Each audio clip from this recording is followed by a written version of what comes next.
ओम शांति। आज 13/2/2022। आज अव्यक्त मुरली है। Revise date 10/1/90। आज की वाणी का टाइटल है होली हंस की विशेषताएं। परमात्मा कहते हैं, आज सर्व बच्चों को विशेष आत्मा बनाने वाले परमपिता हर एक होली हंस की विशेषता देख रहे हैं। जैसे हंस की निर्णय शक्ति और परखने की शक्ति विशेष होती है, इसलिए ग्रहण करने की शक्ति भी विशेष है, जो मोती और कंकड़ दोनों को परखता है और फिर निर्णय करता है। उसके बाद मोती ग्रहण करता है और कंकड़ पत्थर छोड़ देता है। तो परमात्मा निर्णय करना और ग्रहण करना, तो परखना, निर्णय करना और ग्रहण करना अर्थात धारण करना, इन तीनों शक्तियों की विशेषता के कारण संगम युगी सरस्वती माँ की सवारी हंस दिखाई गई है। तो एक सरस्वती माँ का यादगार नहीं, लेकिन माँ समान बनने वाली ज्ञान वीणा वादिनी हम सब परमात्मा के बच्चे हैं। इस ज्ञान को धारण करने के लिए भी इन तीनों विशेषताएं अति आवश्यक है। ब्राह्मण जीवन धारण करते ही ज्ञान द्वारा अर्थात विवेक द्वारा पहले परखने की शक्ति के आधार को पहचाना, अपने आप को पहचाना, समय को पहचाना, अपने ब्राह्मण परिवार को पहचाना, अपने श्रेष्ठ कर्तव्य को पहचाना। इसके बाद निर्णय किया, तभी ब्राह्मण जीवन में पूर्णता धारणा स्वरूप बने। बाबा को पहचाना कि ये कल्प अर्थात 5000 वर्ष पहले वाले बेहद के पिता हैं। अपने को पहचाना अर्थात मैं भी वही कल पहले वाले श्रेष्ठ आत्मा हूँ, अधिकारी आत्मा हूँ। इस परखने के बाद ही ब्राह्मण जीवन धारणा युक्त जीवन जीने का निर्णय किया। बिना अपने परमपिता को परखने के निर्णय नहीं कर सकते थे। कई आत्माएं अभी तक संपर्क में होती हैं, बहुत अच्छा करती हैं, लेकिन परमात्मा पहचान व परखने की शक्ति न होने के कारण निर्णय नहीं कर सकते कि क्या बनना है व क्या करना है। इसलिए ब्राह्मण जीवन धारण नहीं हो पाता। सहयोगी जरूर बनते हैं, लेकिन सहज योगी जीवन नहीं बना पाते, क्योंकि दोनों शक्तियाँ नहीं है। इसलिए होली हंस नहीं बन पाते। पवित्रता रूपी मोती और अपवित्रता रूपी कंकड़ दोनों को अलग नहीं समझते, तो पवित्रता को ग्रहण करने की शक्ति नहीं आ सकती। इसलिए होली हंस की विशेषता है पहले शक्ति परखना अर्थात पहचानना। बाबा पूछते हैं, आप होली हंसों में ये दोनों शक्तियां हैं ना? क्योंकि अपने परमपिता को पहचाना, अपने आप को भी पहचाना, निर्णय भी ठीक किया, तब तो ब्राह्मण बने और चल रहे हैं।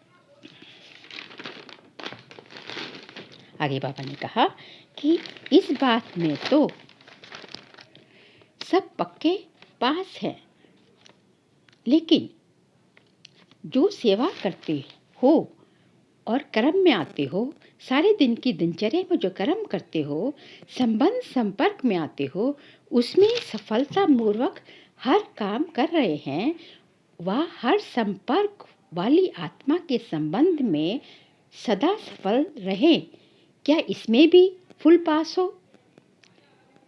हर प्रकार की सेवा मनसा वाचा कर्मणा तीनों में सफलता अनुभव हो, इसका भी आधार परखने की शक्ति व निर्णय करने की शक्ति है। क्या इसमें फुल पास हो? वह पूछते हैं। सेवा की सफलता व संपर्क में सफलता सदा न होने का कारण ये है कि कार्य को, व्यक्ति को, आत्मा को परखने की शक्ति में अंतर पड़ जाता है।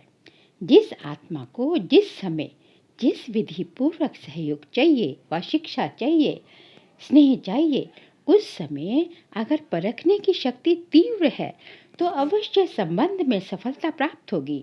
लेकिन होता क्या है, जिस आत्मा को जो सहयोग व विधि उस समय चाहिए वो ना देकर व ना परखने के कारण अपने ढंग से उसको सहयोग देते हैं व विधि अपनाते हैं, इसलिए संतुष्टता की सफलता नहीं होती।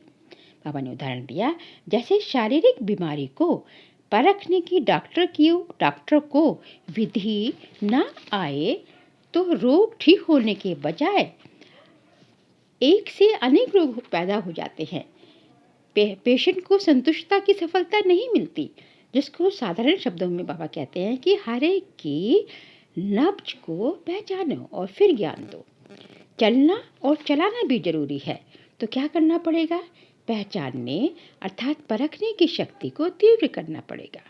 इसमें ही अंतर पड़ जाता है, जिसे हम साधारण भाषा में कहते हैं हैंडलिंग का फर्क है। किसी की कहती है अच्छी हैंडलिंग है, इनकी हैंडलिंग पुरानी है, इनकी नई है, इनकी अच्छी है। ये अंतर इसलिए पड़ा क्योंकि हर समय, हर आत्मा और हर कार्य को परखने की शक्ति में अंतर पड़ जाता है।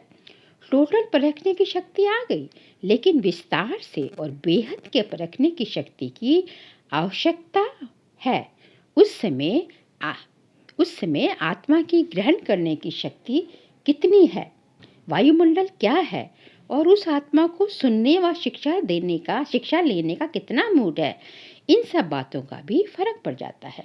जैसे कोई कमजोर व्यक्ति को ज़्यादा ताकत का इंजेक्शन दे दें तो वह उसको बर्दाश्त नहीं कर पाएगा।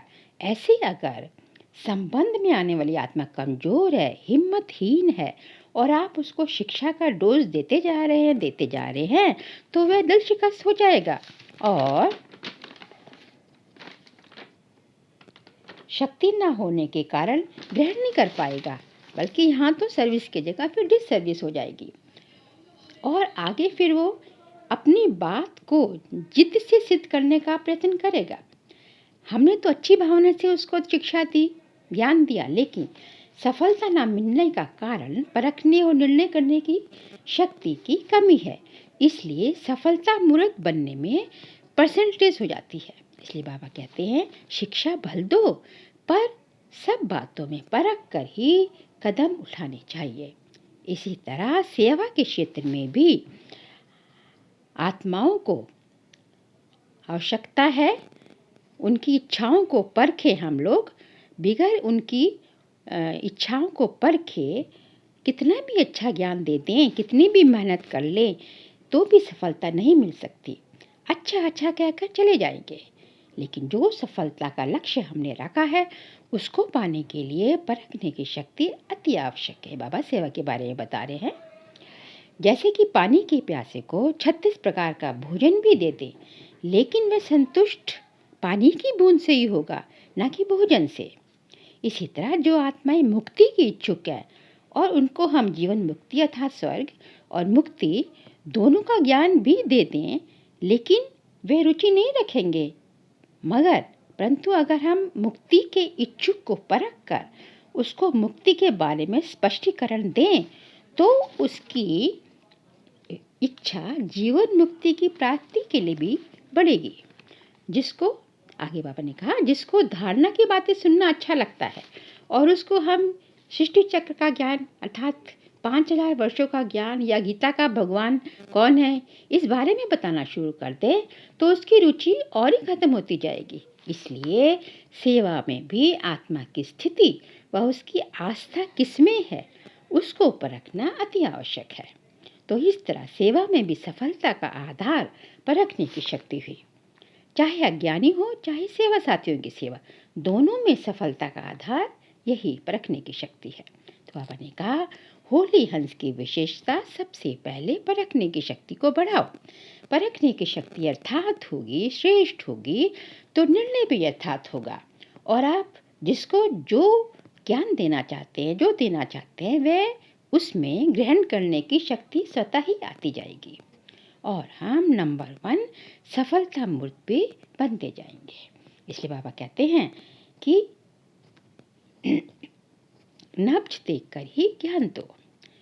आगे बाबा ने कहा, सारे दिन में चेक करो कि परखने की शक्ति कहाँ तक यथार्थ हुई और कहाँ कहाँ करेक्शन करने की आवश्यकता रहती है, क्योंकि करने के बाद करेक्शन अपने आप होती तो जरूर है, क्योंकि बाबा के बच्चों को दिव्य बुद्धि का वरदान तो मिला ही हुआ है। चाहे बेशक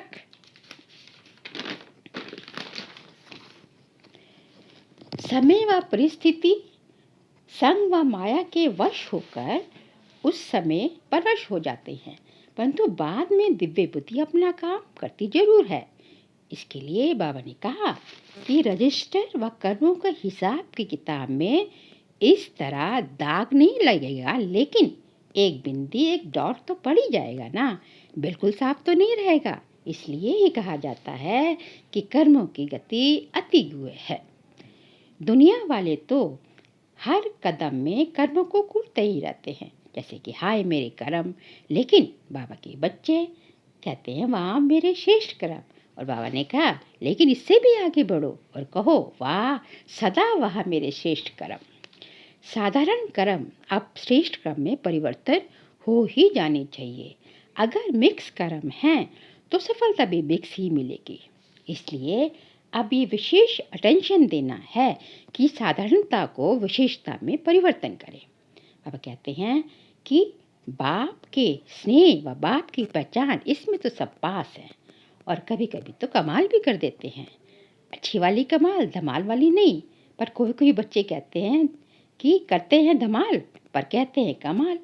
इसलिए बाबा ने कहते हैं कि परखने की शक्ति को बढ़ाओ तो अपने कर्म को भी परख सकेंगे और दूसरे के कर्म को भी। उल्टे को सुलटा कभी नहीं कहेंगे।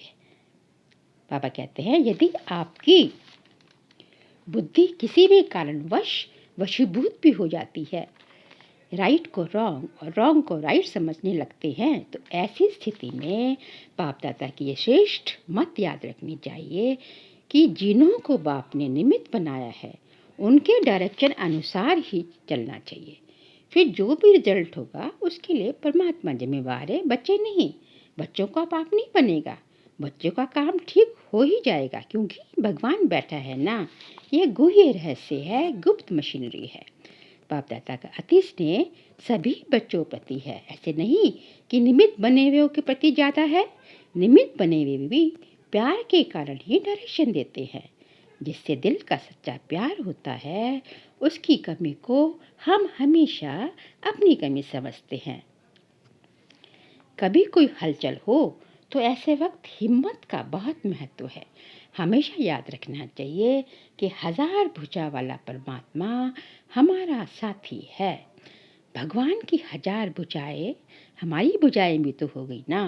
आज का वरदान है शांति की शक्ति से संस्कार मिलन द्वारा सर्व कार्य सफल करने वाले सदा निर्विघ्न भव। सदा निर्विघ्न वही रह सकता है जो सी फादर और फॉलो फादर करता है। सी शिव फादर करना है और फॉलो ब्रह्मा फादर करना है। सी ब्रदर सिस्टर करने से ही हलचल होती है। इसलिए अपने परम पिता को फॉलो करते हुए उनके समान संस्कार बनाएंगे तो संस्कार मिलन की राह स्वतः ही होती जाएगी और हम निर्विघ्न बनते जाएंगे। शांति की शक्ति व शांत रहने से कितना भी बड़ा विघ्न सहज ही समाप्त हो जाएगा और हम सफलता मूर्त बन जाएंगे। आज का स्लोगन है त्रिकालदर्शी वह है जो किसी भी बात को एक काल की दृष्टि से ना देखते हुए हर बात में कल्याण समझता है। ओम शांति।